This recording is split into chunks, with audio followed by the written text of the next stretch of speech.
Hello everyone, welcome back to my YouTube channel aspire target achieve. So कल ਅਸੀਂ discuss ਕੀਤਾ ਸੀ ਜੀ labour inspector ਦੇ ਸਿਲੇਬਸ ਦੇ ਬਾਰੇ ਤੇ ਉਹਦੀ ਐਲੀਜੀਬਿਲਿਟੀ ਕੁਆਲੀਫਿਕੇਸ਼ਨ ਦੇ ਬਾਰੇ ਡਿਟੇਲ ਦੇ ਵਿੱਚ। ਸੋ ਉਹਦੇ ਨਾਲ ਹੀ ਕੁਝ ਭਰਤੀਆਂ ਜਿਹੜੀਆਂ ਹੈਗੀਆਂ ਉਹ ਟੈਕਨੀਕਲ ਗ੍ਰੇਡ 1 ਟੈਕਨੀਕਲ ਗ੍ਰੇਡ ਔਰ ਟੈਕਨੀਕਲ ਗ੍ਰੇਡ 3 ਦੀਆਂ ਵੀ ਨਿਕਲੀਆਂ ਸੀਗੀਆਂ। ਸੋ ਉਹਦੇ ਰਿਲੇਟਡ ਜਿਹੜੀ ਜਾਣਕਾਰੀ ਹੈਗੀ ਆ ਅਪਡੇਟ ਹੈਗੀ ਆ ਉਹਦੇ ਬਾਰੇ ਇਸ ਵੀਡੀਓ ਦੇ ਵਿੱਚ ਮੈਂ ਦੱਸਣ ਜਾ ਰਹੀ ਹਾਂ।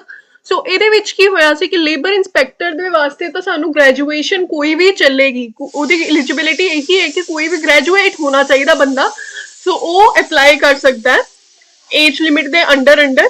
ਪਰ ਜਿਹੜਾ ਟੈਕਨੀਕਲ ਗ੍ਰੇਡ ਵਾਲੀ ਪੋਸਟ ਸੀਗੀਆਂ ਇਹਦੇ ਵਿੱਚ ਇੱਕ ਪਾਰਟਿਕੂਲਰ ਸਬਜੈਕਟਸ ਦੀ ਜਿਹੜੀ ਤੁਹਾਡੇ ਕੋਲ ਹੋਣੀ ਚਾਹੀਦੀ ਹੈ ਗ੍ਰੈਜੂਏਸ਼ਨ। ਸੋ ਹੁਣ ਗੱਲ ਕੀ ਹੈ ਕਿ ਇਹਦੇ ਵਿੱਚ ਹੁਣ ਮੈਂ ਸਿਲੇਬਸ ਡਿਸਕਸ ਕਰਨ ਜਾ ਰਹੀ ਹਾਂ। ਸੋ ਸਿਲੇਬਸ ਦੇ ਵਿੱਚ ਹੁਣ ਮੈਂ ਸਭ ਤੋਂ ਪਹਿਲੇ ਤੁਹਾਡੇ ਸਾਹਮਣੇ subordinate service selection board Punjab government ਦੀ ਸਾਈਟ ਜਿਹੜੀ ਹੈਗੀ ਆ ਆਫੀਸ਼ੀਅਲ ਸਾਈਟ ਉਹ ਖੋਲੀ ਹੋਈ ਹੈ। ਇਹਦੇ ਵਿੱਚ ਇੱਕ ਵਾਰੀ ਮੈਂ ਰਿਫਰੈਸ਼ ਕਰ ਦਿੰਦੀ ਹਾਂ ਤਾਂ ਕਿ ਸਾਡੇ ਸਾਹਮਣੇ ਆ ਜਾਣ। ਸੋ ਸਿਲੇਬਸ ਆਹ ਵਾਲਾ ਜਿਹੜਾ ਹੈਗਾ ਹੈ ਇੱਥੇ ਐਰੋ ਤੁਸੀਂ ਦੇਖ ਰਹੇ ਹੋਵੋਗੇ, syllabus for the post of instructor advertisement number 5। ਇਹ ਸਿਲੇਬਸ ਵੱਖਰਾ ਹੈ, ਇਹਦੇ ਉੱਤੇ ਮੈਂ ਅਲੱਗ ਤੋਂ ਵੀਡੀਓ ਲੈ ਕੇ ਆਉਂਗੀ। ਨੈਕਸਟ ਹੈਗੀ ਹੈ ਜੀ regarding increase in the number of vacancies in the post of senior assistant and extension. ਠੀਕ ਹੈ, ਇਹਦੇ ਵਿੱਚ ਕੀ ਹੋਇਆ ਕਿ ਹੁਣ ਸੀਨੀਅਰ ਅਸਿਸਟੈਂਟ ਦੀਆਂ ਜਿਹੜੀਆਂ ਪੋਸਟ ਦੀਆਂ ਵੈਕੈਂਸੀਜ਼ ਆਈਆਂ ਸੀਗੀਆਂ ਉਹ ਇੰਕਰੀਜ਼ ਹੋਈਆਂ ਹੈ।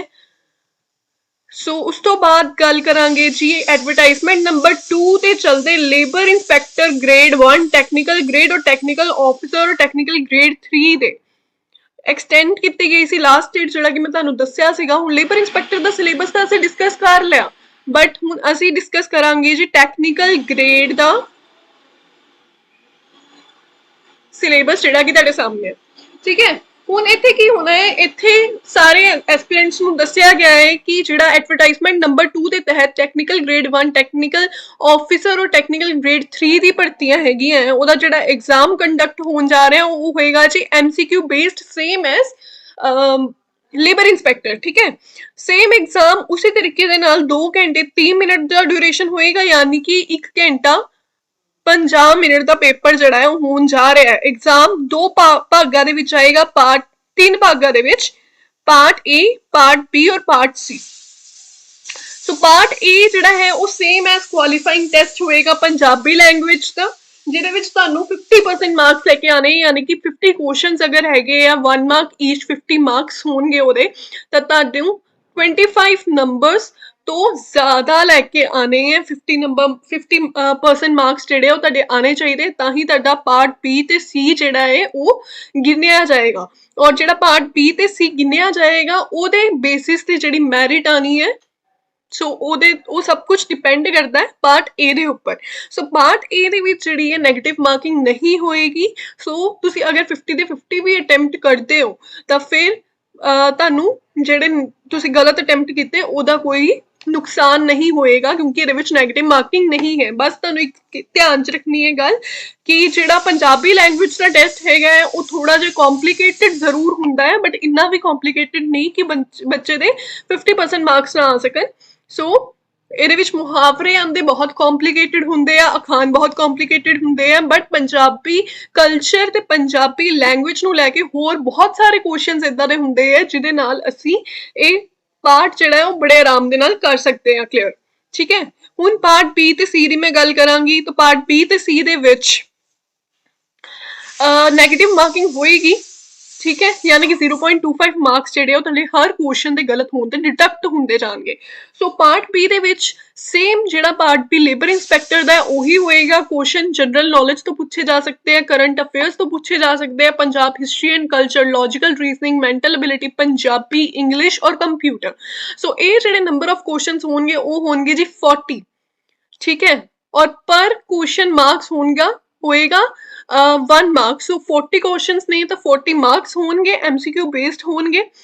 ਠੀਕ ਹੈ, ਫਿਰ ਉਸ ਤੋਂ ਬਾਅਦ ਪਾਰਟ C ਜਿਹੜਾ ਹੈਗਾ ਹੈ ਉਹ question from the particular subject ਜਿਹੜਾ ਕਿ ਕੁਆਲੀਫਿਕੇਸ਼ਨ ਲਈ ਐਲੀਜੀਬਿਲਿਟੀ ਵਾਸਤੇ ਸੀਗਾ ਤੁਹਾਡੇ ਲਈ ਟੈਕਨੀਕਲ ਗ੍ਰੇਡ ਦੀ, ਉਹਦੇ ਵਿੱਚੋਂ ਪੁੱਛੇ ਜਾਣਗੇ। ਸੋ ਉਹਦੀ ਵੀ ਡੀਪਲੀ ਜਿਹੜਾ ਸਿਲੇਬਸ ਹੈ ਉਹ ਨੀਚੇ ਦਿੱਤਾ ਗਿਆ ਹੈ, ਆਪਾਂ ਕਰਾਂਗੇ ਡਿਸਕਸ। ਉਹ ਪੁੱਛੇ ਜਾ ਰਹੇ ਹੈ ਜੀ 60 ਕੁਐਸਚਨ, ਯਾਨੀ ਕਿ 60 ਕੁਐਸਚਨ 60 ਮਾਰਕਸ ਦਾ ਆਏਗਾ। ਸੋ 60 + 40 ਟੋਟਲ ਹੋ ਗਏ ਜੀ 100। 100 ਮਾਰਕਸ ਦਾ ਪੇਪਰ ਹੋਣ ਜਾ ਰਿਹਾ। ਪਾਰਟ ਬੀ ਔਰ ਸੀ ਦੀ ਮੈਂ ਗੱਲ ਕਰ ਰਹੀ ਹਾਂ, ਵੈਸੇ 150 ਮਾਰਕਸ ਦਾ, ਠੀਕ ਹੈ, ਪਾਰਟ ਏ ਨੂੰ ਮਿਲਾ ਕੇ। ਸੋ ਇੱਥੇ ਨੈਗੇਟਿਵ ਮਾਰਕਿੰਗ ਹੈਗੀ ਹੈ, ਮੈਂ ਫਿਰ ਤੋਂ ਰਿਪੀਟ ਕਰ ਰਹੀ ਹਾਂ, 0.25 ਮਾਰਕਸ ਜਿਹੜੇ ਉਹ ਡਿਡਕਟ ਕਰ ਦਿੱਤੇ ਜਾਣਗੇ ਹਰ ਕੁਐਸਚਨ ਦੇ ਗਲਤ ਹੋਣ ਤੇ। ਸੋ ਟੈਂਟੇਟਿਵ ਸਿਲੇਬਸ ਜਿਹੜਾ ਹੈਗਾ ਇਹਨਾਂ ਤਿੰਨਾਂ ਦਾ ਉਹ ਨੀਚੇ ਦਿੱਤਾ ਗਿਆ ਹੈ, ਇੱਕ ਵਾਰੀ ਡਿਸਕਸ ਕਰ ਲੈਂਦੇ ਹਾਂ। ਪਾਰਟ ਏ ਦੀ ਆਪਾਂ ਗੱਲ ਕਰਦੇ ਹਾਂ ਪੰਜਾਬੀ ਕੁਆਲੀਫਾਈਂਗ ਐਗਜ਼ਾਮ ਦੀ, ਤੇ ਜੀਵਨੀ ਜਿਹੜੀ ਹੈਗੀ ਉਹ 6 ਗੁਰੂਆਂ ਦੀ ਮੇਨਲੀ ਡੀਪਲੀ ਪੜ੍ਹਨ ਨੂੰ ਕਿਹਾ ਗਿਆ ਹੈ, ਲੇਕਿਨ ਮੈਂ ਸੁਜੈਸਟ ਕਰੂੰਗੀ ਕਿ ਟੋਟਲ 10 ਗੁਰੂ ਨੇ, 6 ਦੀ ਤਾਂ ਇਹਨਾਂ ਨੇ ਸਾਫ਼-ਸਾਫ਼ ਲਿਖਿਆ, ਤੁਸੀਂ ਡੀਪਲੀ ਤੁਸੀਂ 6 ਦੀ ਕਰੋ। ਜਿਹੜੇ 4 ਬਚ ਗਏ, ਜਿਵੇਂ ਕਿ ਗੁਰੂ ਰਾਮਦਾਸ ਜੀ, ਗੁਰੂ ਰਾਮਦਾਸ ਦਿੱਤੇ ਹੋਏ ਗੁਰੂ ਅਮਰਦਾਸ ਜੀ, ਠੀਕ ਹੈ, ਗੁਰੂ ਹਰਰਾਏ ਜੀ, ਗੁਰੂ ਹਰਕ੍ਰਿਸ਼ਨ ਜੀ, ਠੀਕ ਹੈ। ਤੋ ਆਹ ਵਾਲੇ ਜਿਹੜੇ ਹੈਗੇ ਆ ਨਾ ਗੁਰੂ ਹਰਗੋਬਿੰਦ ਸਿੰਘ ਜੀ, ਇਹਨਾਂ ਦੇ ਵੀ ਤੁਹਾਨੂੰ ਥੋੜੀ ਬਹੁਤੀ ਮੋਟੀ ਨੌਲੇਜ ਜਿਹੜੀ ਆ ਉਹ ਹੋਣੀ ਚਾਹੀਦੀ ਹੈ, ਠੀਕ ਹੈ, ਕਿਉਂਕਿ ਪੰਜਾਬ ਦੇ ਪੇਪਰਾਂ ਦਾ ਨਹੀਂ ਪਤਾ ਹੁੰਦਾ, ਐਗਜ਼ਾਮ ਤੋਂ ਥੋੜੇ ਬਹੁਤੇ ਕੁਐਸਚਨ ਜਿਹੜੇ ਆ ਉਹ ਬਾਹਰੋਂ ਪੁੱਛ ਲਿੱਤੇ ਜਾਂਦੇ ਨੇ। ਫਿਰ ਹੁੰਦੇ ਜੀ ਵਿਰੋਧਾਰਥਕ ਸ਼ਬਦ, ਸਮਾਨਾਰਥਕ ਸ਼ਬਦ, ਮੁਹਾਵਰੇ, ਅਖਾਣ, ਸ਼ਬਦ ਦੇ ਭੇਦ, ਅਗੇਤਰ ਪਿਛੇਤਰ। ਸੋ ਇਹ ਜਿਹੜੇ ਕੁਐਸਚਨਸ ਨੇ ਸੌਖੇ ਹੀ ਹੁੰਦੇ ਆ ਮੁਹਾਵਰੇ ਤੇ ਅਖਾਣਾਂ ਨੂੰ ਛੱਡ ਕੇ, ਕਿਉਂਕਿ ਮੁਹਾਵਰੇ ਤੇ ਅਖਾਣ ਪੰਜਾਬ ਦੇ ਜਿੰਨੇ ਵੀ ਪਿਛਲੇ ਪੇਪਰ ਹੋਏ ਨੇ ਬਹੁਤ ਟਿਪੀਕਲ ਜੇ ਕੰਪਲਿਕੇਟਡ ਜੇ ਪਾਏ ਹੁੰਦੇ ਨੇ। ਸੋ ਇਹਨਾਂ ਨੂੰ ਅਗਰ ਆਪਾਂ ਛੱਡ ਵੀ ਦਈਏ ਤਾਂ 1-2 ਮਾਰਕਸ ਨੂੰ, ਬਾਕੀ ਜਿਹੜੇ ਹੈਗੇ ਆ ਉਹ ਬਹੁਤ ਈਜ਼ੀ ਪੇਪਰ ਹੁੰਦਾ ਹੈ। ਵਚਨ ਬਦਲੋ ਤੇ ਲਿੰਗ ਬਦਲੋ, ਵਿਸ਼ਰਾਮ ਚਿੰਨ੍ਹ ਵਾਲੇ ਕੁਐਸਚਨ, ਸ਼ਬਦਾਂ ਵਾਕਾਂ ਨੂੰ ਸ਼ੁੱਧ ਕਰਕੇ ਲਿਖੋ, ਯਾਨੀ ਕਿ ਕੋਈ ਨਾ ਕੋਈ ਗ੍ਰਾਮੈਟਿਕਲ ਐਰਰ ਹੋ ਸਕਦਾ ਹੈ, ਸਪੈਲਿੰਗ ਐਰਰ ਹੋ ਸਕਦਾ ਹੈ, ਉਹ ਵਾਲਾ ਤੁਸੀਂ ਸ਼ੁੱਧ ਕਰਕੇ ਲਿਖਣਾ ਹੁੰਦਾ ਹੈ। ਅੰਗਰੇਜ਼ੀ ਸ਼ਬਦਾਂ ਦਾ ਪੰਜਾਬੀ ਵਿੱਚ ਸ਼ੁੱਧ ਰੂਪ, ਯਾਨੀ ਕਿ ਅੰਗਰੇਜ਼ੀ ਸ਼ਬਦ ਤੁਹਾਨੂੰ ਦਿੱਤਾ ਹੋਏਗਾ ਉਹਨੂੰ ਤੁਸੀਂ ਪੰਜਾਬੀ 'ਚ ਟਰਾਂਸਲੇਟ ਕਰਨਾ, ਸ਼ੁੱਧ ਰੂਪ ਲਿਖਣਾ ਉਹਦਾ। ਅੰਕਾਂ, ਮਹੀਨੇ, ਦਿਨਾਂ ਦਾ ਸ਼ੁੱਧ ਪੰਜਾਬੀ ਰੂਪ, ਕੋਈ ਤੁਹਾਨੂੰ ਅੰਕਾਂ, ਮਹੀਨਿਆਂ ਦਾ, ਦਿਨਾਂ ਦਾ ਨਾਮ ਲਿਖਿਆ ਹੋਏਗਾ, ਪੁੱਛਿਆ ਜਾਏਗਾ ਇਹਦੇ ਵਿੱਚ ਕੋਈ ਮਿਸਟੇਕ ਹੈ ਜਾਂ ਨਹੀਂ ਹੈ, ਪੰਜਾਬੀ ਰੂਪ ਇਹਦਾ ਸਹੀ ਸ਼ੁੱਧ ਕਰਕੇ ਲਿਖੋ। ਪੰਜਾਬੀ ਭਾਸ਼ਾ ਨਾਲ ਸੰਬੰਧਿਤ ਪ੍ਰਸ਼ਨ ਪੁੱਛੇ ਜਾ ਸਕਦੇ ਹੈ, ਪੰਜਾਬੀ ਭਾਸ਼ਾ ਲੈਂਗੁਏਜ ਦੇ ਰਿਲੇਟਡ। ਪੰਜਾਬ ਦੇ ਇਤਿਹਾਸ ਨਾਲ ਸੰਬੰਧਿਤ ਪ੍ਰਸ਼ਨ ਪੁੱਛੇ ਜਾ ਸਕਦੇ ਹੈ। ਸੋ ਇਹ ਪੰਜਾਬ ਦੇ ਇਤਿਹਾਸ ਨਾਲ, ਯਾਨੀ ਕਿ ਪੰਜਾਬ ਹਿਸਟਰੀ ਐਂਡ ਕਲਚਰ, ਇਹ ਸਭ ਕੁਝ ਜਿਹੜਾ ਹੈਗਾ ਤੁਹਾਨੂੰ ਮੇਰੇ YouTube ਚੈਨਲ ਤੇ ਮਿਲ ਜਾਏਗਾ। ਪਲੇਲਿਸਟ ਹੈਗੀ ਆ ਪੰਜਾਬ ਹਿਸਟਰੀ ਦੇ ਨਾਮ ਤੋਂ, ਉੱਥੇ ਤੁਸੀਂ ਕਰ ਸਕਦੇ ਹੋ, ਜਾਂ ਫਿਰ ਪੰਜਾਬ GK, ਉੱਥੇ ਵੀ ਤੁਹਾਨੂੰ ਮਿਲ ਜਾਏਗਾ। ਸੋ ਉਸ ਤੋਂ ਬਾਅਦ ਹੈ ਜੀ ਪੰਜਾਬ ਦੇ ਸੱਭਿਆਚਾਰ ਨਾਲ ਸੰਬੰਧਿਤ ਪ੍ਰਸ਼ਨ, ਇਹ ਵੀ ਅਸੀਂ ਕੀਤਾ ਹੋਇਆ ਹੈ। ਫਿਰ ਹੈ ਜੀ ਪਾਰਟ B, ਜਿਹਦੇ ਵਿੱਚ ਜਨਰਲ ਨੌਲੇਜ ਦੇ ਵਿੱਚ ਆ ਸਾਰਾ। ਹੁਣ ਪਾਰਟ B ਵਾਲਾ ਜਿਹੜਾ ਹੈਗਾ ਹੈ ਨਾ ਜੀ, ਇਹਦੀ ਵੇਟੇਜ ਲੇਬਰ ਇੰਸਪੈਕਟਰ ਨਾਲੋਂ ਵੱਖਰੀ ਹੈਗੀ ਹੈ, ਕਿਉਂਕਿ ਟੋਟਲ 40 ਮਾਰਕਸ ਦਾ ਆ ਰਿਹਾ, ਉੱਥੇ ਜਦ ਕਿ ਜ਼ਿਆਦਾ ਨੰਬਰਾਂ ਦਾ ਸੀਗਾ, ਠੀਕ ਹੈ। ਸੋ ਇਹਦੀ ਥੋੜੀ ਵੇਟੇਜ ਜ਼ਿਆਦਾ ਹੈਗੀ ਹੈ, ਇਹਦੀ ਵੇਟੇਜ ਥੋੜੀ ਘੱਟ ਹੈਗੀ ਉਹਦੇ ਨਾਲੋਂ, ਠੀਕ ਹੈ, ਲੇਬਰ ਇੰਸਪੈਕਟਰ ਦੇ ਨਾਲੋਂ, ਪਰ ਸਿਲੇਬਸ ਜਿਹੜਾ ਆਲਮੋਸਟ ਸੇਮ ਹੈਗਾ।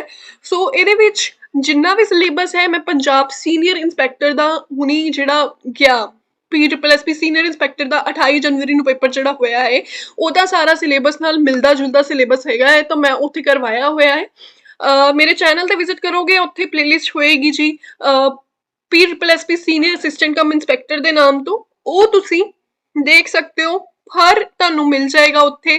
ਜਨਰਲ ਨੌਲੇਜ ਦਾ, ਕਰੰਟ ਅਫੇਅਰਸ ਦੇ ਕੁਐਸਚਨਸ ਮਿਲ ਜਾਣਗੇ, ਪੰਜਾਬ ਹਿਸਟਰੀ ਐਂਡ ਕਲਚਰ ਪੂਰਾ ਦਾ ਪੂਰਾ ਮੈਂ ਕਰਵਾਇਆ ਹੋਇਆ ਹੈ, ਲੌਜੀਕਲ ਰੀਜ਼ਨਿੰਗ ਤੇ ਮੈਂਟਲ ਐਬਿਲਿਟੀ ਦੇ ਕੁਐਸਚਨਸ ਜਿਹੜੇ ਆ ਉਹ ਮੈਂ ਮਿਕਸ ਕਰਕੇ ਕਰਵਾਏ ਸੀਗੇ, ਕਿਉਂਕਿ ਟਾਈਮ ਘੱਟ ਸੀ ਉਸ ਵੇਲੇ। ਪੰਜਾਬੀ ਲੈਂਗੁਏਜ ਜਿਹੜੀ ਹੈਗੀ ਹੈ ਉਹ ਇਹਦੇ ਵਿੱਚ ਅਲੱਗ ਤੋਂ 5 ਨੰਬਰਾਂ ਦੀ ਹੈਗੀ ਹੈ, ਸੋ ਇਹਨੂੰ ਤੁਸੀਂ ਕੁਆਲੀਫਾਈਂਗ ਪੇਪਰ ਦੇ ਨਾਲ ਵੀ ਕਰ ਸਕਦੇ ਹੋ। ਫਿਰ ਇੰਗਲਿਸ਼ ਗ੍ਰਾਮਰ ਜਿਹੜੀ ਉਹ ਤੁਹਾਨੂੰ ਆਉਂਦੀ ਹੋਣੀ ਚਾਹੀਦੀ ਹੈ। ਫਿਰ ਕੰਪਿਊਟਰ ਆ ਜਾਂਦਾ ਹੈ ਜੀ, ਕੰਪਿਊਟਰ ਦੇ ਵੀ ਪਹਿਲੇ 6 ਲੈਕਚਰ PSSB ਸੀਨੀਅਰ ਅਸਿਸਟੈਂਟ ਕਮ ਇੰਸਪੈਕਟਰ ਵਾਲੀ ਪਲੇਲਿਸਟ ਦੇ ਵਿੱਚ ਪਹਿਲੇ 6 ਲੈਕਚਰ ਜਿਹੜੇ ਆ ਉਹ ਕੰਪਿਊਟਰ ਦੇ ਪਏ ਹੋਏ ਆ। ਸੋ ਰਿਪੀਟਡ ਕੁਐਸਚਨਸ ਹੀ ਹੁੰਦੇ ਆਲਮੋਸਟ ਕੰਪਿਊਟਰ ਦੇ ਨਾਲ ਰਿਲੇਟਡ, ਸੋ ਤੁਸੀਂ ਉੱਥੋਂ ਕਰਕੇ ਜਾ ਸਕਦੇ ਹੋ। ਸੋ ਪਾਰਟ C ਦੀ ਮੈਂ ਗੱਲ ਕਰਾਂ, ਜਿਹੜਾ ਸਬਜੈਕਟਿਵ ਸਿਲੇਬਸ ਹੈਗਾ ਉਹਦੇ ਵਿੱਚ ਸਭ ਤੋਂ ਪਹਿਲੇ ਗੱਲ ਕੀਤੀ ਗਈ ਹੈ ਜੀ ਇਲੈਕਟ੍ਰੀਕਲ ਫੰਡਾਮੈਂਟਲਸ ਦੀ। DC ਸਰਕਿਟਸ ਆਉਣਗੇ, ਜਿਹਦੇ ਵਿੱਚ network graph, KCL, KVL, node and mesh analysis ਹੋਏਗਾ। Transient response of DC and AC network ਦੀ ਗੱਲ ਪੁੱਛੀ ਜਾ ਸਕਦੀ ਹੈ।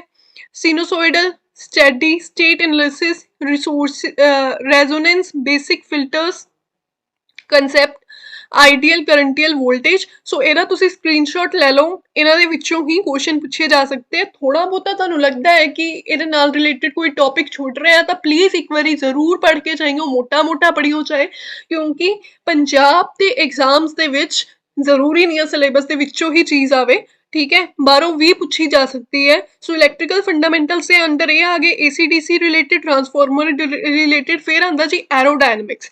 ਐਰੋਡਾਇਨਾਮਿਕਸ ਦੇ ਵਿੱਚ 에ਅਰ ਫਲੋ ਅਰਾਊਂਡ ਅ ਬੋਡੀ ਬਾਉਂਡਰੀ ਲੇਅਰ, ਇਹਨਾਂ ਦੀ ਗੱਲਾਂ ਹੋਣਗੀਆਂ। ਲੌਂਗੀਟਿਊਡਨਲ, ਰੇਟਰਲ, ਡਾਇਰੈਕਸ਼ਨਲ ਸਟੈਬਿਲਿਟੀ ਦੀ ਗੱਲ ਹੋਏਗੀ, ਐਕਟਿਵ ਪੈਸਿਵ ਦੀ। ਫਿਰ ਤੀਸਰਾ ਆਂਦਾ ਜੀ, ਸਕਰੀਨਸ਼ਾਟ ਲੈ ਲਿਓ, electronics fundamental and digital techniques. ਠੀਕ ਹੈ, ਇਹਦੇ ਵਿੱਚ GPS, TCAS ਇਹਨਾਂ ਦੀ ਗੱਲਾਂ ਹੋਣਗੀਆਂ, ਡਾਇਓਡਸ ਦੀਆਂ, ਉਹਦੀ ਟਾਈਪਸ ਦੀਆਂ। ਫਿਰ ਆਂਦਾ ਜੀ ਮਟੀਰੀਅਲ ਐਂਡ ਹਾਰਡਵੇਅਰ, ਉਹਦੇ ਕਰੈਕਟਰਿਸਟਿਕਸ ਕੀ ਹੁੰਦੇ, ਆਇਡੈਂਟੀਫਿਕੇਸ਼ਨ ਕੀ ਹੈ ਲੋਏ ਸਟੀਲ ਦੇ, ਜਿਹੜੇ ਕਿ 에ਅਰਕ੍ਰਾਫਟ ਦੇ ਵਿੱਚ ਯੂਜ਼ ਕੀਤੇ ਜਾਂਦੇ ਆ। ਨੈਕਸਟ ਹੈ ਜੀ gas turbine engine, piston engine. ਫਿਰ ਨੈਕਸਟ ਪ੍ਰੋਪੈਲਰ।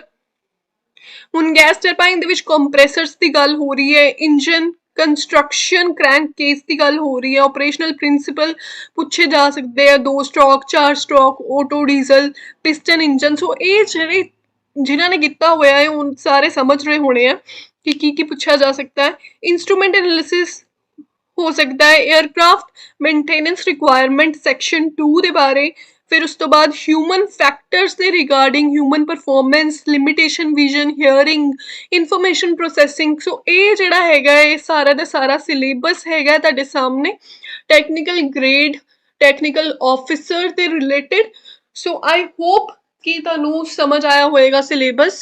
ਸੋ ਜਿਹੜੇ ਤਾਂ ਦੇ ਰਹੇ ਐਗਜ਼ਾਮ ਉਹਨਾਂ ਨੂੰ ਮੇਰੀ ਇੱਕੋ ਹੀ ਸਲਾਹ ਹੈਗੀ ਹੈ ਕਿ ਅੱਜ ਅਗਰ 1 ਅਪ੍ਰੈਲ ਤੱਕ ਹੈ ਇਹਦੀ ਲਾਸਟ ਡੇਟ, ਹੈ ਨਾ, ਇੰਕਰੀਜ਼ ਹੋਈ ਸੀ, ਐਕਸਟੈਂਡ ਹੋਈ ਸੀ ਡੇਟ। ਸੋ ਉਸ ਤੋਂ ਬਾਅਦ ਤੁਸੀਂ 2 ਜਾਂ 3 ਮਹੀਨੇ ਲਾ ਕੇ ਚੱਲੋ, ਯਾਨੀ ਕਿ ਜੂਨ ਜੁਲਾਈ ਦੇ ਵਿੱਚ ਇਹ ਪੇਪਰ ਆਇਆ ਖੜਿਆ। ਠੀਕ ਹੈ, ਸੋ ਆਪਣੀ ਤਿਆਰੀ ਉਸ ਹਿਸਾਬ ਦੇ ਨਾਲ ਲਗਾ ਕੇ ਚੱਲੋ, ਔਰ ਆਪਣਾ ਮੋਸਟ ਇੰਪੋਰਟੈਂਟਲੀ ਹੈਲਥ ਇਸ਼ੂਜ਼ ਜਿਹੜੇ ਹੈਗੇ ਆ ਆਪਣੇ ਮੇਨਟੇਨ ਕਰਕੇ ਰੱਖੋ। ਤੁਹਾਨੂੰ ਕੋਈ ਇਸ਼ੂ ਨਹੀਂ ਆਉਣਾ ਚਾਹੀਦਾ ਹੈਲਥ ਨਾਲ ਰਿਲੇਟਡ, ਬਿਕੋਜ਼ ਅਗਰ ਹੈਲਥ ਨਹੀਂ ਰਹੇਗੀ ਤਾਂ ਐਗਜ਼ਾਮ ਕਿੱਦਾਂ ਦੋਗੇ। ਕੋਈ ਟੈਨਸ਼ਨ ਨਹੀਂ ਲੈਣੀ ਹੈ, ਆਪਣਾ ਧਿਆਨ ਰੱਖਣਾ ਹੈ। ਮਿਲਦੇ ਆ ਨੈਕਸਟ ਵੀਡੀਓ ਦੇ ਵਿੱਚ ਕੋਈ ਇੱਕ ਨਵੀਂ ਅਪਡੇਟ ਦੇ ਨਾਲ। ਓਕੇ ਜੀ, ਬਾਏ ਬਾਏ, ਆਪਣਾ ਧਿਆਨ ਰੱਖੋ।